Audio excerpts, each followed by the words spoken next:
हाँ, समय आ गया है सब कुछ बताने का। ये एक ऐसी कहानी है जिसे मैं अब तक छिपाता रहा।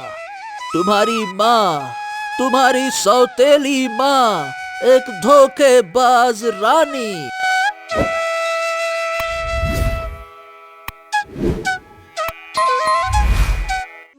आदित्य सुंदरबन के घने जंगल में एक चट्टान पर बैठा हुआ सामने के दृश्य को निहार रहा था।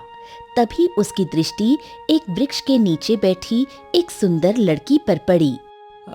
ये कौन है? कई दिनों से देख रहा हूँ, अक्सर यहाँ आती है। आदित्य इतना ही कह पाया था कि तभी झाड़ियों से एक भेड़िया निकलकर सीधे उस लड़की के सामने आकर खड़ा हो गया और गुर्राने लगा। लड़की भयभीत हो गई। उसी क्षण आदित्य बिजली की गति से वहां पहुंचा और उस भेड़िए को तीव्र दृष्टि से घूरने लगा। अगले ही पल आदित्य की आंखों से रंग बिरंगी ज्योति निकलने लगी और वो भेड़िया चुपचाप झाड़ियों की ओर लौट गया। ये देख लड़की आश्चर्यचकित रह गई। मैं तुम्हें जानती हूँ।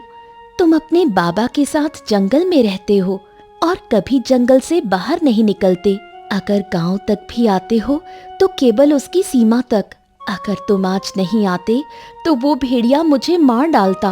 मैंने गांव में तुम्हारे बारे में सुना था कि तुम्हारे अंदर कोई जादुई शक्ति है, लेकिन आज खुद देख भी लिया। ये सुनकर आदित्य चौंक गया, फिर हल्की मुस्कान के साथ बोला, देखो वो सब तो ठीक है, लेकिन तुम हो कौन? मतलब कई दिनों से मैं देख रहा हूँ तुम जंगल में आती हो। क्या नाम है तुम्हारा? मेरा नाम स्नेहा है। मैं हरियापुर गांव के जमींदार की बेटी हूँ। अक्सर शांति की तलाश में इस जंगल में आ जाया करती हूँ। देखो, जो जगह जितनी शांत होती है वो उतनी ही खतरनाक भी होती है। अच्छा हुआ ना कि मैं यहाँ पे आ गया था, नहीं तो तुम्हारी जान तो खतरे में पड़ सकती थी ना। हैं? तो फिर ठीक है, तुम रोज यहीं आ जाना। कल भी इसी समय आ जाना। शायद फिर से मेरी जान बचाने की जरूरत पड़ जाए। इतना कहकर स्नेहा मुस्कुराई और वहां से चली गई। आदित्य चुपचाप अपनी झोपड़ी की ओर लौट गया। वहां एक बूढ़ा व्यक्ति लकड़ियां जलाकर भोजन बना रहा था।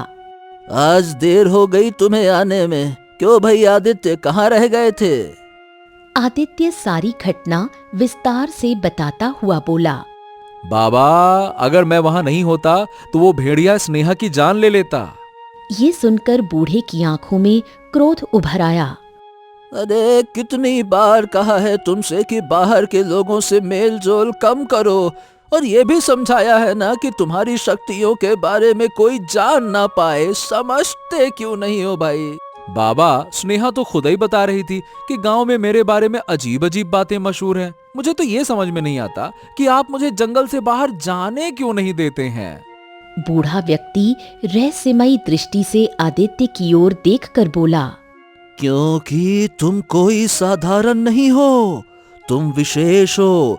गांव वाले बस अनुमान लगाते हैं कि तुम क्या हो, उन्हें पक्का नहीं पता है। परंतु तुम्हें इसका बोध कुछ समय के बाद में स्वयं हो जाएगा। अब अधिक प्रश्न मत करो, चलो खाना खा लो, फिर कुछ और विद्याएं सीखनी है। हाँ। इतना कहकर वो बूढ़ा व्यक्ति झोपड़ी से बाहर चला गया। आदित्य गहरी सोच में डूब गया। कुछ देर बाद वो भोजन करने लगा। खाना खाते हुए उसके मन में बार बार स्नेहा का चेहरा घूमने लगा। हाँ, कुछ तो खास है उस लड़की में। कल मैं फिर से उसी समय पर वहीं जाऊंगा। मुझे विश्वास है कि वो फिर से आएगी, और क्या पता वो भेड़िया भी लौट आए। अगले दिन आदित्य फिर से जंगल के उसी स्थान पर चला गया। वहां पहुंचकर उसने देखा कि तालाब के किनारे स्नेहा बैठी हुई है। मुझे विश्वास था कि तुम जरूर आओगे। अच्छा, मैं तुमसे तुम्हारा नाम पूछना तो भूल ही गई। हाँ, बड़ी विचित्र बात है। कल तो तुम कह रही थी कि तुम मेरे बारे में जानती हो, गांव में मेरे बारे में सुना भी है, हैं? गांव वाले तो तुम्हारे बारे में और तुम्हारे बाबा को लेकर तरह तरह की बातें करते ही रहते हैं। लेकिन उनमें से कोई भी तुम्हें तुम्हारे नाम से नहीं जानता। स्नेहा की बात सुनकर आदित्य गंभीर सोच में डूब गया और धीरे से अपने आप से बोला, ओ, इसका मतलब बाबा सही कह रहे थे। गांव वाले केवल अंदाजा लगाते हैं। क्या सोचने लगे? कुछ नहीं। मेरा नाम आदित्य है। तुम इस जंगल में रहते हो और बाहर के लोगों से नहीं मिलते? तुम्हारा किसी से दोस्ती करने का मन नहीं करता? क्या करूं, सब मन करता है, पर मुझको ना इन सब चीजों की इजाजत ही नहीं है। मेरे बाबा मुझे बाहर की दुनिया से मेल जोल रखने से साफ मना करते हैं। अब क्यों मना करते हैं ये सब मुझे नहीं पता, लेकिन इतना जानता हूं कि बचपन से लेकर अब तक उन्होंने ही मुझे पाला है। जो कुछ भी जादुई विद्याएं मुझे आती हैं वो भी उन्होंने ही सिखाई हैं। इसीलिए वो जो भी कहते हैं मेरे भले के लिए ही कहते होंगे। मैं उनकी बात कभी नहीं टाल सकता। मुझे तुम्हारे संस्कारी विचार बहुत पसंद आए। तुम अपने बाबा का बहुत सम्मान करते हो। मैं भी अपने पिता का बहुत सम्मान करती हूँ। आदित्य और स्नेहा में देर तक बातचीत होती रही। कुछ देर बाद स्नेहा वहां से चली गई। उस दिन के बाद स्नेहा रोज रोज आदित्य से मिलने आने लगी। कुछ ही दिनों में ये मुलाकातें प्रेम में बदल गईं। मुझे ये कहने में संकोच नहीं कि मुझे तुमसे प्रेम हो गया है। अब स्नेहा, प्रेम तो मैं भी तुमसे करने लगा हूं, लेकिन डरता हूं कि अगर बाबा को ये सब बताया तो कहीं वो बुरा ना मान जाए। तुम्हें एक ना एक दिन बताना तो होगा ही। अब तुम चिंता मत करो, मैं अपने तरीके से बाबा को समझाऊंगा। वो जरूर समझेंगे, आखिर मेरे बाबा जो हैं। उधर स्नेहा का पिता जमींदार अपनी हवेली में बैठा हुआ था। तभी उसकी पत्नी वहां आ गई।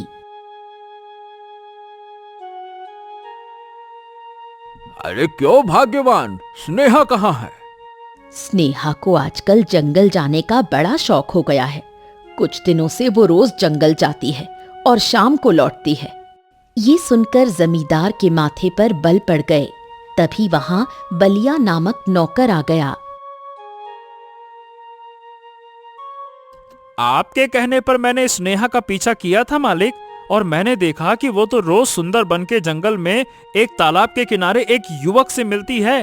और मालिक, ये वही युवक है जो एक बूढ़े के साथ जंगल में रहता है। और मालिक, आज मैंने उनकी सारी बातें सुन ली।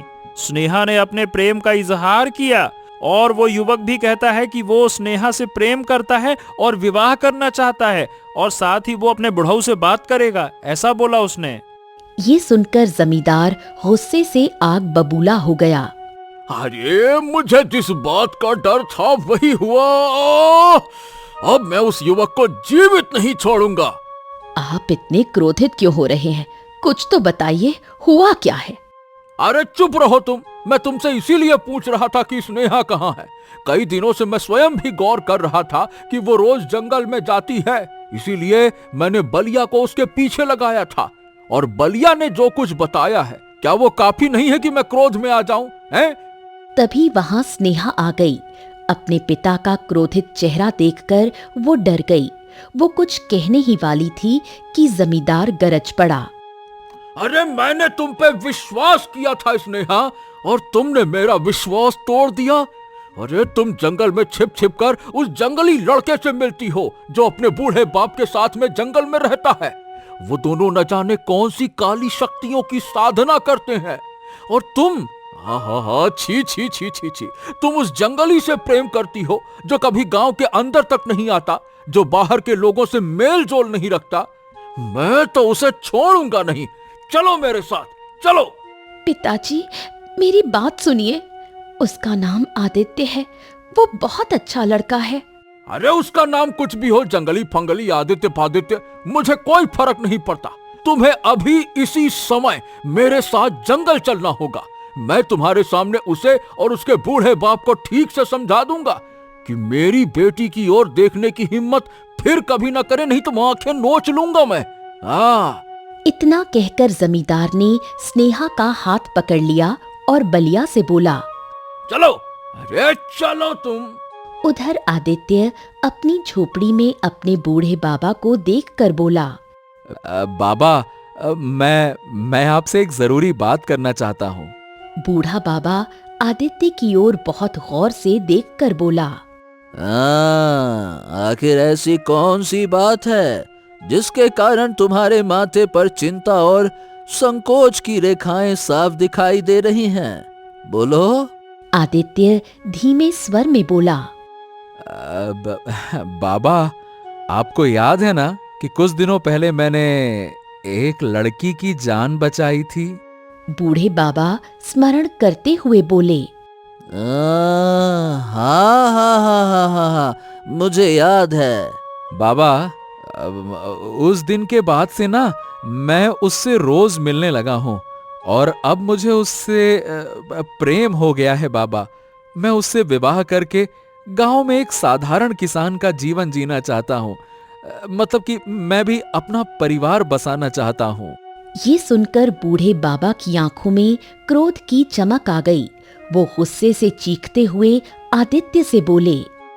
बस आदित्य बस। अरे भाई, मैं तुम्हें समझा समझा कर थक गया हूँ कि तुम कोई साधारण मनुष्य नहीं हो, नहीं हो, नहीं हो। ये क्या बकवास कर रहे हो? आम जीवन जीना है, किसानों की तरह जीवन जीना है, गांव जाकर रहना है, परिवार बसाना है। शादी ब्याह प्रेम, ये कहाँ फंस गए हो? अरे क्या तुम जानते भी हो कि तुम कौन हो और तुम्हें इस जंगल में किस मकसद से लाया गया था? मैंने तुम्हें सारी जादुई शक्तियां सिखाने में अपना पूरा जीवन लगा दिया। ये सुनकर आदित्य चौंक गया और क्रोध में बोला। हाँ, आपने मुझे कभी मेरे बारे में बताया ही नहीं तो मैं कैसे जानूंगा? और जब भी मैंने आपसे अपनी माँ के बारे में पूछा, आप टाल गए। जब भी मैं अपने पिता के बारे में पूछता हूँ, आप चुप हो जाते हैं। बताइए ना, मैं कौन हूँ? जैसे ही आदित्य ने ये कहा, झोपड़ी के द्वार पर जमींदार अपनी पुत्री स्नेहा को बलिया के साथ लेकर आ गया। जमींदार गुस्से में आदित्य की ओर देखकर बोला। अच्छा, तो तुम ही हो जिसने मेरी बेटी को प्रेम जाल में फंसाया है? तभी जमींदार की निगाह आदित्य के बूढ़े बाबा पर पड़ी। अचानक उसके चेहरे से क्रोध गायब हो गया और उसकी आंखों में आश्चर्य छलक उठा। वो झटपट बाबा के पैरों में गिरकर बोला। हाँ, राजगुरु आप? मैंने तो सुना था कि आप तो राजकुमार को बचाते बचाते वीर गति को प्राप्त हो गए थे। ये सुनकर आदित्य, स्नेहा और बलिया भी हैरान रह गए। पिताजी, क्या आप इन्हें जानते हैं? जमींदार आंखों में आंसू लिए हुए बोला। बेटा, इन्हें कौन नहीं जानता? ये हमारे केशव नगर राज्य के राजगुरु हैं, राजगुरु। जब राजा विक्रम का राज्य था ना, तब ये राज्य कितना सुखी और समृद्ध था, क्योंकि राजा राजगुरु के बताए हुए मार्ग पर ही चला करते थे। इतना कहकर जमींदार आदित्य की ओर देखकर बोला। राजगुरु, कृपया करके सब कुछ स्पष्ट कीजिए। ये सब क्या है? अगर आप अब तक जीवित हैं, तो जंगल में छुपकर क्यों रह रहे हैं? बूढ़ा व्यक्ति, जो अब तक रहस्य से घिरा था, एक गंभीर स्वर में बोला। जानते हो आदित्य कौन है? ये कोई साधारण युवक नहीं, बल्कि राजा विक्रम का पुत्र है। इस राज्य का असली राजकुमार है ये सुनते ही जमींदार आश्चर्य में पड़ गया। हाँ, तो इसका मतलब कि राजकुमार मरे नहीं थे, वो अब भी जीवित हैं। हाँ, बिल्कुल सही कहा। लेकिन उसकी माँ को यही लगा था कि वो मर चुका है, और इस रहस्य को केवल मैं जानता था। जब उसकी माँ ने मेरी पीठ पर तीरों की बौछार की, तब मैं बेहोश होकर गिर गया था। वो मुझे मरा समझकर चली गई, लेकिन मुझ में कुछ जान बाकी थी। मैंने देखा कि नन्हे राजकुमार की सांसें चल रही थी, उम्मीद की किरण बाकी थी।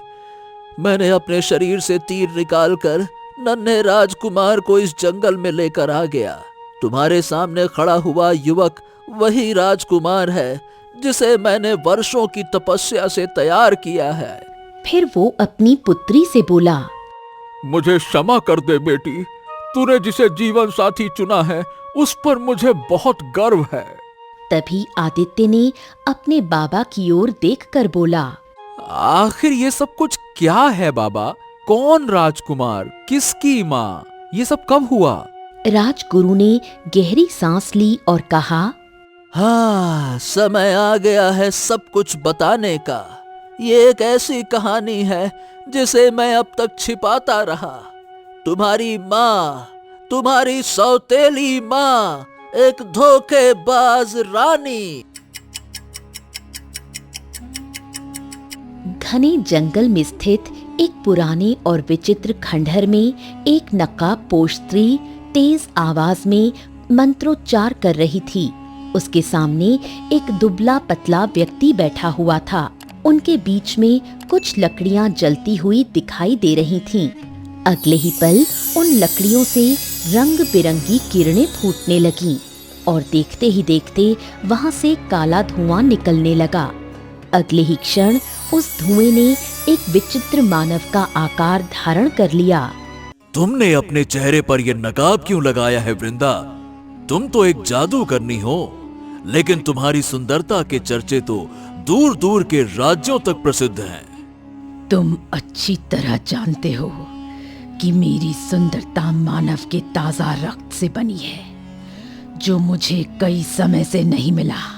जब से मुझे ज्ञात हुआ कि मेरे ग्रह के नक्षत्र गड़बड़ाए हैं, मेरी शक्तियां कमजोर पड़ती गई हैं।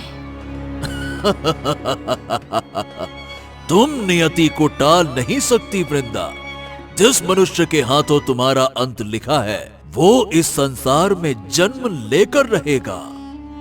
शायद तुम भूल गए कि जिस स्त्री की कोख से वो जन्म लेगा, मैंने उस स्त्री की कोख को अपने काले जादू से बांध दिया है। कब तक ऐसा कर पाओगी? याद रखो, विचित्र चंद्रमा की रात आने वाली है। उस रात तुम्हारे मंत्र निष्क्रिय हो जाएंगे और उस स्त्री की कोख पर से तुम्हारा प्रकोप समाप्त हो जाएगा। वो बालक इस संसार में अवश्य जन्म लेगा और वही तुम्हारा अंत करेगा। मैंने तुम्हें अपनी भविष्यवाणी सुनाने के लिए नहीं बुलाया था। मैं उपाय चाहती हूँ। कोई उपाय नहीं है वृंदा। तुम चाहे जितना प्रयास कर लो, नियति को नहीं बदल सकती। इतना कहकर वो विचित्र मानव पुनः धुएं में बदल गया और उसी अग्नि में समा गया। वृंदा गुस्से में बड़बड़ाई, मैं नियति को बदल कर रहूंगी। मैं उस खानदान का सर्वनाश कर दूंगी जहां से मेरा अंत करने वाला बालक जन्म लेगा। इस घटना के कुछ दिन बाद राजा विक्रम अपने महल के बगीचे में टहल रहा था। तभी उसकी नजर अपनी उदास पत्नी रूप सुंदरी पर पड़ी। क्या हुआ रूप सुंदरी, तुम इतनी उदास क्यों हो? उदास नहीं हूं तो क्या करूं? हमारे विवाह को 10 वर्ष हो गए और अब तक मैं आपको कोई संतान नहीं दे पाई।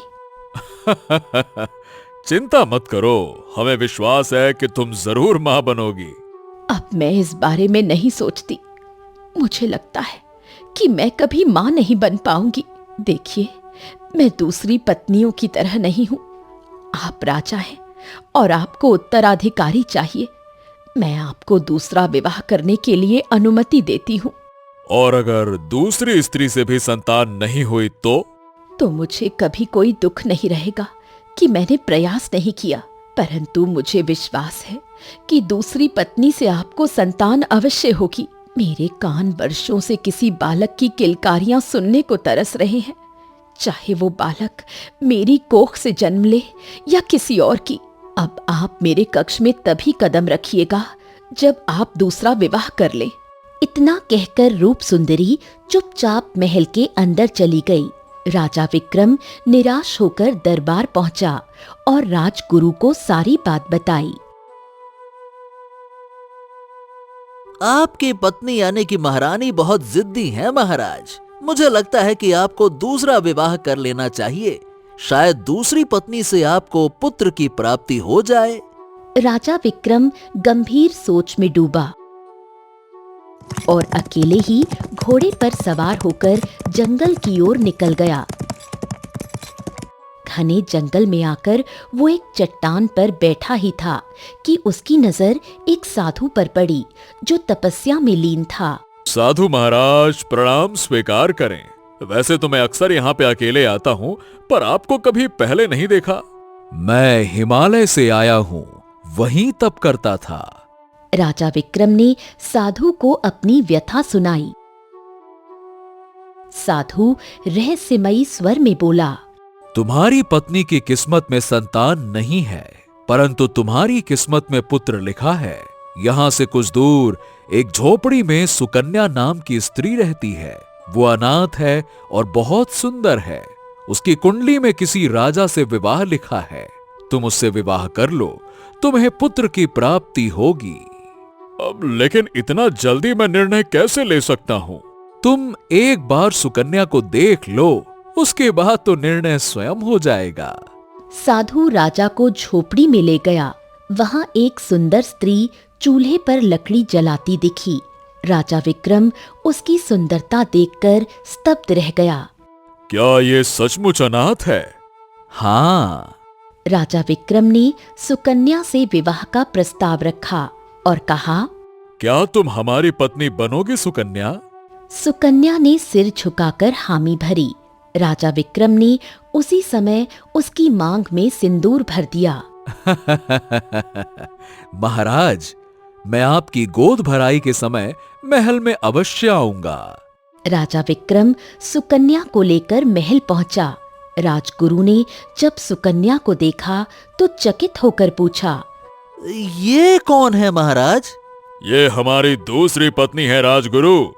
रूप सुंदरी ने जब सुकन्या को देखा तो वो उसकी सुंदरता से प्रसन्न हो गईं और बोली, जल्द ही एक संतान को जन्म दो ताकि वो मुझे मां कह सके।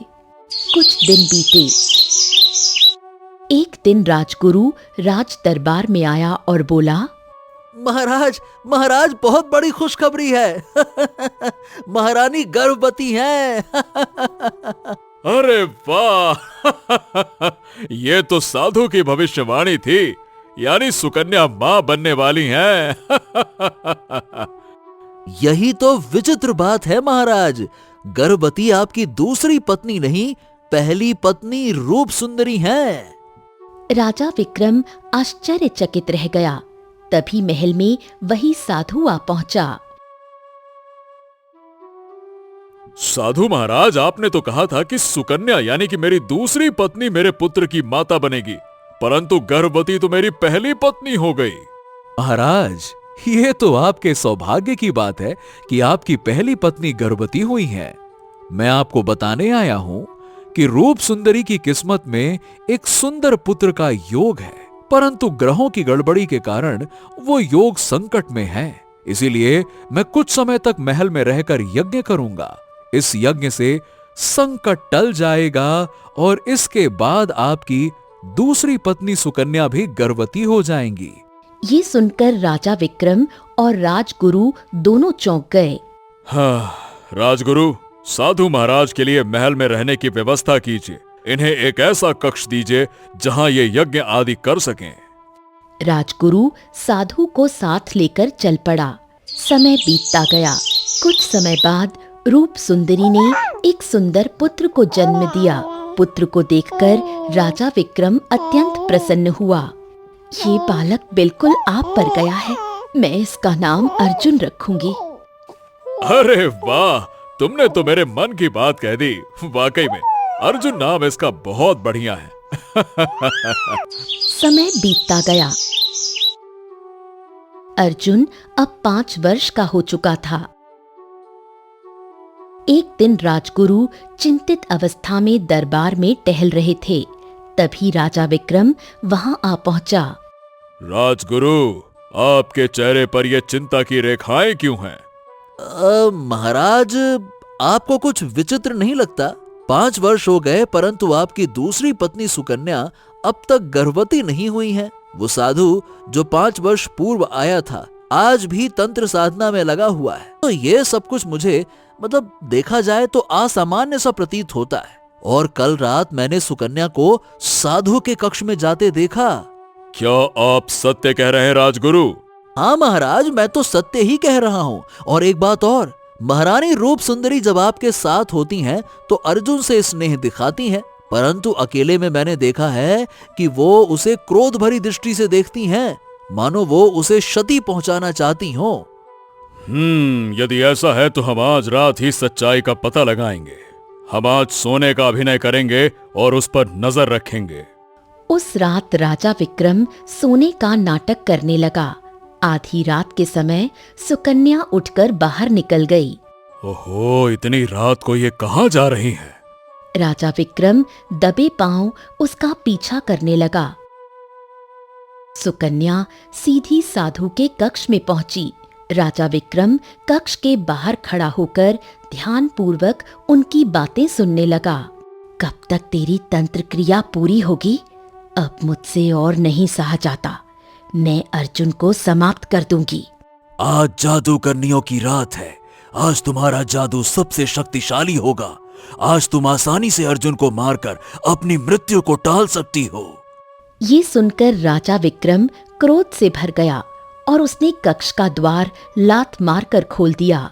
कौन हो तुम दोनों? और ये स्त्री जो 5 वर्षों से मेरी पत्नी बनकर रह रही है, असल में है कौन? मूर्ख, तूने मुझे पहचाना नहीं। मेरी सुंदरता पर मोहित हो गया। मैं इस राज्य की महान जादूगरनी वृंदा हूँ। मेरी सुंदरता दूर दूर तक प्रसिद्ध है। मुझे ये ज्ञात हो गया था कि मेरी मृत्यु तेरे पुत्र के हाथों लिखी है। मैंने रूप सुंदरी की कोख को जादू से बांध दिया था, परंतु जब ये जाना कि उसका पुत्र जन्म लेकर रहेगा तो मैंने विवाह का नाटक किया। ये साधु मेरा शिष्य है जिसे मैंने जंगल में बैठाया था। मेरा उद्देश्य था तेरे महल में प्रवेश पाकर तेरे पुत्र को समाप्त करना। ये सुनकर राजा विक्रम के मन में तूफान उठ खड़ा हुआ। राजा विक्रम क्रोध से तमतमाता हुआ वृंदा से बोला, इतना बड़ा धोखा देने वाली को मैं किसी भी कीमत पर जीवित नहीं छोड़ूंगा।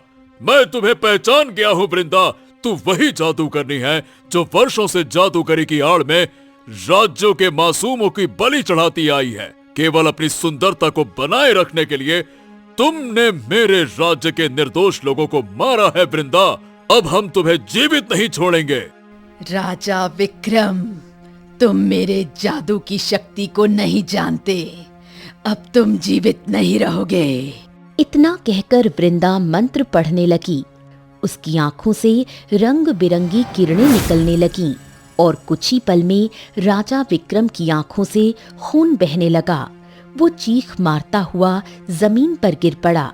फिर वृंदा ने साधु का वेश धारण कर वृद्ध की ओर मुड़कर मंत्र पढ़ा और उसकी आंखों से भी किरणें निकलीं। जैसे ही वो किरणें साधु पर पड़ीं, वो साधु एक सामान्य व्यक्ति में बदल चुका था। अब तुम्हें साधु के भेष में रहने की कोई जरूरत नहीं। विक्रम मर चुका है। अब बारी है उसकी रानी रूप सुंदरी और उसके पुत्र अर्जुन की। चलो मेरे साथ। पर वृंदा नहीं जानती थी कि दूर खड़े राजगुरु ये दृश्य देख रहे थे। वो तुरंत रानी रूप सुंदरी के कक्ष की ओर दौड़ पड़े। क्या हुआ राजगुरु? आप इतने घबराए क्यों हैं? महारानी, अभी समय नहीं है समझाने का। बस इतना मान लीजिए कि महाराज विक्रम अब नहीं रहे। महल संकट में है। सुकन्या कोई सामान्य स्त्री नहीं, वो जादूगरनी वृंदा है। रूप सुंदरी ये सुनकर स्तब्ध रह गई। राजगुरु ने अर्जुन को उठाया और दोनों को लेकर कक्ष से बाहर निकल आया। तभी वहां वृंदा आ पहुंची। तो तुम इन्हें बचाने की कोशिश कर रहे हो राजगुरु, पर इसका कोई लाभ नहीं होगा। इतना बोलकर वृंदा ने फिर से मंत्र पढ़ना शुरू कर दिया। रूप सुंदरी की आंखों से खून बहने लगा और वो चीखती हुई जमीन पर गिर पड़ी। राजगुरु डर गए। तभी वृंदा ने अर्जुन को उनके हाथों से छीन लिया और उसे जोर से जमीन पर पटक दिया। अर्जुन का सिर फट गया और खून बहने लगा। वृंदा का शिष्य वहां दौड़ता हुआ आ पहुंचा। देख, जिंदा है या मर गया। ये अब मर चुका है। ये सुनकर राजगुरु की आंखों में आंसू आ गए। उन्होंने फिर से अर्जुन को उठा लिया। तभी वृंदा बोली, चिंता मत कर राजगुरु, तुझे मैं किसी और तरह की मौत दूंगी। अचानक वृंदा के हाथों से रंग बिरंगे तीर निकलने लगे और राजगुरु की पीठ में धंस गए। लहूलुहान होते हुए राजगुरु ने पूरी ताकत लगाकर गुप्त रास्ते की ओर दौड़ लगा दी। कुछ समय बाद वो जंगल में पहुंचकर गिर पड़े। ये राजगुरु अर्जुन को लेकर कहाँ भाग गया? भागेगा कहाँ? अर्जुन मर चुका है। राजगुरु भी अब नहीं बचेगा। अब इस राज्य की रानी मैं हूँ, रानी वृंदा। मेरी सुंदरता के लिए जितनों की बलि लेनी हो मैं लूंगी। अब कोई मुझे नहीं रोकेगा। सुबह के समय राजगुरु को होश आ गया। उन्होंने अर्जुन को देखा, जिसकी सांसें अब भी चल रही थीं। राजगुरु की आंखों से आंसू बहने लगे। तुझे जीना होगा अर्जुन, तुझे जीना होगा उस धोखेबाज जादूगरनी से बदला लेने के लिए। मैं अब तक जो भी जानता हूँ तुझे सब सिखाऊंगा और तुझे सबसे शक्तिशाली बनाऊंगा। राजगुरु ने मंत्र पढ़ा और उनकी पीठ के घाव ठीक हो गए। फिर उन्होंने अर्जुन को गले लगाकर कहा, ओम, काश मुझे पता होता कि मेरा सामना जादूगरनी वृंदा से होगा तो मैं पहले से तैयारी करता। पर अब मैं तुझे इतना शक्तिशाली बना दूंगा कि वृंदा जैसी हजारों जादूगरनियां भी तेरा सामना नहीं कर सकेंगी। ये सब सुनकर आदित्य की आंखों में आंसू आ गए। इतना बड़ा रहस्य आपने मुझसे छुपाया बाबा। हाँ बेटे, क्योंकि मुझे तुम्हें तैयार करना था और अब समय आ गया है। तुम अब तैयार हो चुके हो। अगले ही दिन आदित्य ने राजगुरु को साथ लिया और केशव नगर के राज दरबार पहुंचा। दरबार में रानी वृंदा अपने शिष्य के साथ सिंहासन पर बैठी हुई थी। जैसे ही उसकी नजर आदित्य पर पड़ी, वो चौंक उठी। कौन है तू? तुझ में तो जादुई शक्तियों की गंध आ रही है। मैं वही राजकुमार हूँ जिसे तूने वर्षों पहले ये समझकर मार डाला था कि अब वो तेरे लिए कोई खतरा नहीं है। परंतु तू गलत थी वृंदा। मैंने मृत्यु को छला है और आज तेरे पापों को अंत करने के लिए आया हूँ। आज उसी पुत्र का न्याय तुझसे होगा जिसके माता पिता की हत्या तूने अपने स्वार्थ के लिए की थी। वृंदा की दृष्टि जैसे ही अर्जुन के साथ खड़े वृद्ध बाबा पर पड़ी, उसका चेहरा गुस्से से तमतमा उठा। मैं तुझे पहचान गई। तू तो वही राजगुरु है। तू कैसे बच गया? जाकोरा के साइया मार सके ना कोई। रानी वृंदा, सत्य और धर्म की रक्षा के लिए जो खड़ा हो जाए उसे कोई नहीं मिटा सकता। वृंदा का शिष्य कांपते हुए बोला, रानी, अब यहाँ से भाग चलिए। यही राजकुमार अर्जुन है और भविष्यवाणी के अनुसार इसी के हाथों तुम्हारा अंत होना लिखा है। जल्दी चलिए। नहीं, मैं भविष्यवाणी को बदल दूंगी। इतना कहकर वृंदा ने मंत्रों का उच्चारण करके अर्जुन पर वार किया, परंतु उसका कोई असर न हुआ। तभी अर्जुन की आंखों से रंग बिरंगी किरणें निकलने लगीं और वृंदा के शरीर को छूते ही उसमें आग लग गई। उसके शिष्य पर भी वही किरणें पड़ी और वो भी चीखते हुए जल उठा। तेरी जिद ने मुझे भी मरवा दिया वृंदा। कुछ ही देर में वृंदा और उसका शिष्य राख बन चुके थे। राजगुरु ने दरबार में खड़े होकर गर्व से घोषणा की, सुनो केशव नगर की प्रजा, ये वही अर्जुन है, राजा विक्रम और रानी रूप सुंदरी का पुत्र, जो आज अपनी जादुई शक्ति और साहस से रानी वृंदा जैसे दुष्ट का अंत कर चुका है और यही तुम्हारा राजा है। पूरे दरबार में अर्जुन की जय जयकार गूंज उठी। ये समाचार जंगल की आग की तरह पूरे राज्य में फैल गया। राजा विक्रम का पुत्र जीवित है, वो लौटा है और अब केशव नगर का राजा बन चुका है। कुछ समय बाद राजकुमार अर्जुन ने स्नेहा से विवाह कर लिया और दोनों ही प्रजा के साथ हंसी खुशी और न्यायपूर्ण जीवन बिताने लगे। उस दिन के बाद केशव नगर में फिर कभी कोई अंधकार नहीं छाया। ऐसी ही और कहानियाँ देखने के लिए आप इस चैनल को सब्सक्राइब करें। धन्यवाद।